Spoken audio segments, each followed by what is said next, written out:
This is Scott Becker with the Becker Private Equity and Business Podcast. This is a discussion that comes out of some other discussions, and we'll call this when you don't hear from your private equity fund. So many people that are founders of companies, that run companies, that have been sponsored by private equity funds, find themselves in a situation where you could have very schizophrenic behavior.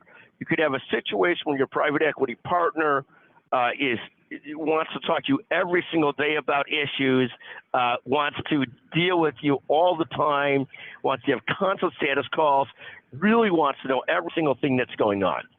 You could have other periods of time, often particularly when you've been with the private equity fund for some time, where they seem almost disinterested, or they're not calling, they're not interested in constantly having meetings, they don't want to constantly caucus. Well, and I'll give you the good news and bad news and three thoughts on this. And we'll call this podcast, when the private equity fund doesn't call, three key questions. First, are you doing so well as it's going that they don't call because you're doing fine and it's all going okay? The other alternative to one, is it going so poorly that they've almost given up on you and that they're spending a lot of their time on other investments that they think are more winning investments? It could quite frankly be either one of these two. You're either doing so well or so poorly that they feel like the needle's not movable. You've either got it going great or you're so bad there's nothing to do about it. It could also be the situation where you're in the middle. But my guess is if you're in the middle, they probably see it as, hey, what can we do more with this to try and make more of it? So you're probably going to get some attention. Whether you're middle right going good, middle left going poor, they're probably going to want to spend some serious time with you. It's just when you've actually fallen off the cliff, they don't want to talk to you, or you're doing great, they figure they don't want to talk to you.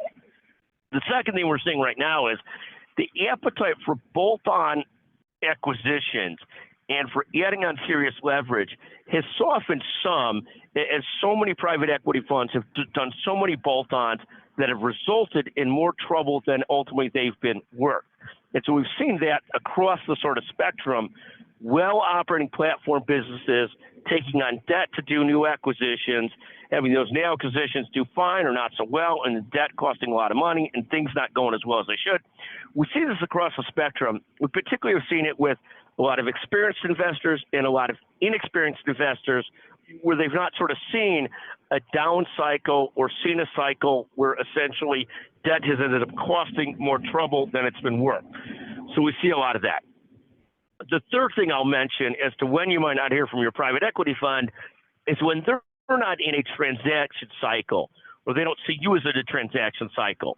One of the things that happens when your private equity fund is in a transaction cycle, particularly with your company, you will hear from them more than you've ever wanted to hear from them in your lives. It's almost impossible not to. If in contrast, they're not hell-bent on being in a transaction cycle, they're not really thinking about it at the current time, well, then you might not be hearing from them that often because you're not top of mind. They don't feel the attention needs to go there right now, and so forth. There could be other reasons why your private equity fund is all over you or not all over you, but sometimes they're very benign reasons. And could be spending a lot of time elsewhere or raising funds or doing other kinds of things. So at the end of the day, if you're really worried about not hearing from a private equity fund, you could ask. Others of us prefer to let that go. But either way, it's something we're thinking about. It's often nothing the company's doing wrong. In fact, it's often something the company's doing right that causes a private equity fund not to drive them crazy. Thoughts for the day. Thank you for listening to the Becker Private Equity and Business Podcast. Feel free at any time to text Scott Becker, founder, publisher, Becker's Healthcare, founder, publisher, Becker Private Equity and Business Podcast. Love to hear from you. Thank you so much for joining us today.